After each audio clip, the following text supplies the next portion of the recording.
गेल्या 4-5 वर्षात नगर जिल्ह्यात वेश्या व्यवसाय करणाऱ्या शेकडो बांगलादेशी महिला सापडल्यात। मोठ्या शहरातच नाही तर अगदी खेडेगावातील हॉटेल्सवरही बांगलादेशी महिला देहविक्री करताना दिसतायत। अगदी LCB, AHTU नाही तर ATSनंही नगर जिल्ह्यात कारवाया करत त्यांना पकडले। 2 दिवसांपूर्वी शेवगावमध्येही 3 बांगलादेशी महिलांना देहविक्री करताना पकडल्यानंतर हा मुद्दा पुन्हा ऐरणीवर आला। बांगलादेशी नागरिक नगर जिल्ह्यात वास्तव्य करतायत हे यापूर्वीही अनेकदा सिद्ध झाले। बांगलादेशातील महिला व मुली नगर जिल्ह्यातील अनेक हॉटेल्सवर वेश्या व्यवसाय करतात हेही अनेकदा दिसून आले। मग या बांगलादेशी महिला व मुलींना जिल्ह्यात नेमकं कोण आणतं हा खरा प्रश्न आहे। वेश्या व्यवसायावर धाड टाकल्यावर या बांगलादेशी ललना सापडतात, बातम्या येतात, परंतु यांना नगरपर्यंत आणणारी साखळीही काही केला सापडत नाही। या मुली महिलांना नगरमध्ये आणणारा बाबू भैया कोण हाच विषय आज आपण समजून घेऊयात। नमस्कार, मी अजय आणि आपण पाहत आहात अहिल्यानगर लाईव्ह 24। नगरी राजकारणाचं परफेक्ट ॲनालिसिस। अहिल्यानगर पोलिसांच्या अनैतिक मानवी वाहतूक प्रतिबंधक कक्षाने म्हणजेच AHTUनं शेवगावमध्ये कारवाई केली। 2 दिवसांपूर्वी शेवगाव गेवराई रस्त्यावरील हॉटेल राजयोग येथे वेश्या व्यवसाय सुरू असल्याची खबर या पथकाला मिळाली होती। त्यानुसार या पथकाने बनावट ग्राहक पाठवत या हॉटेलवर सुरू असलेल्या वेश्या व्यवसायाची खात्री करून तेथे धाड टाकली। या धाडीत 3 बांगलादेशी मुली देहविक्री करत असल्याचे उघड झाले। विशेष म्हणजे त्यांच्याकडे भारतीय बनावट कागदपत्रेही सापडली। पोलिसांनी हॉटेल मालक बाबासाहेब अंधारेसह 5 जणांविरुद्ध गुन्हा दाखल केला। ही बातमी आली, आरोपींना अटक झाली, बांगलादेशी मुलींना ताब्यात घेतलं। झालं इथपर्यंत विषय येऊन तो आता चर्चेतून बादही झाला। चला अजून काही बातम्या पाहू। गेल्या वर्षीही शेवगाव तालुक्यात 4 बांगलादेशी मुलींना देहविक्री करताना ताब्यात घेतलं गेलं होतं। गेल्या महिन्यात बनपिंपरीतून 4 बांगलादेशी मुलींना ताब्यात घेतलं होतं। या बातम्या 2019 पासून सुरू आहेत। तेव्हा नगर शहरातील तारकपूर बस स्थानकासमोरील प्रेरणा आर्केड बिल्डिंगमधील फ्लॅटमध्ये सुरू असलेल्या वेश्या व्यवसायावर पोलिसांनी छापा टाकला। तेव्हा एक एजंट महिला व बांगलादेशी तरुणीला पोलिसांनी ताब्यात घेतलं।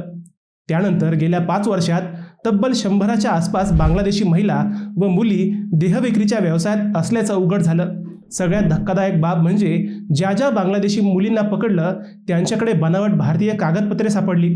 बनावट आधार कार्ड, बनावट पॅन कार्ड, बनावट रेशन कार्ड असं सगळं यापैकी जवळपास सगळ्यांकडेच होतं। भारतीय गुप्तचर संस्था, ATS, दहशतवाद विरोधी पथक या सगळ्यांनी नगरमध्ये येऊन अनेकदा कारवाया केल्यात, परंतु या रॅकेटचा मास्टरमाइंड अद्याप समोर आला नाही।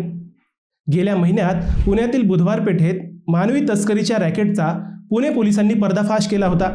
पुणे पोलिसांनी 3 दिवस बुधवार पेठेत सर्च ऑपरेशन राबवून तब्बल 11 बांगलादेशी मुलींना ताब्यात घेतलं होतं। या काहीच महिन्यांपूर्वी बांगलादेशातून पुण्यात आल्या होत्या। फरासखाना पोलिसांनी घेतलेल्या झडतीत या सगळ्या मुलींकडे बनावट आधार कार्ड, बनावट भारतीय कागदपत्रे सापडली।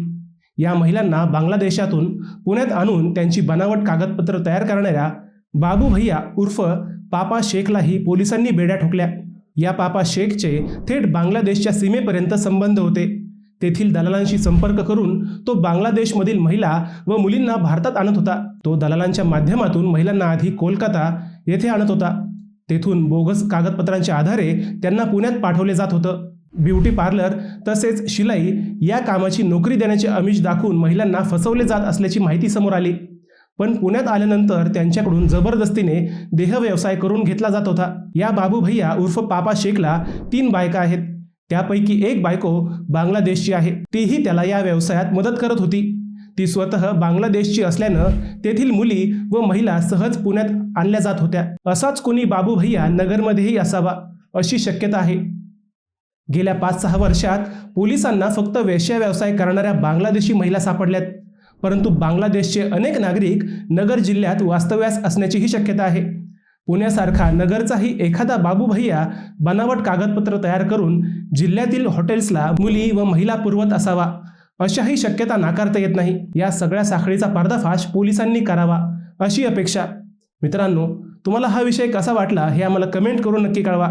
शिवाय व्हिडिओ आवडला असेल तर चॅनलला सबस्क्राईब करून व्हिडिओला लाईक करायला विसरू नका। पुन्हा भेटूयात नव्या विषयावर, तोपर्यंत सप्रेम नमस्कार।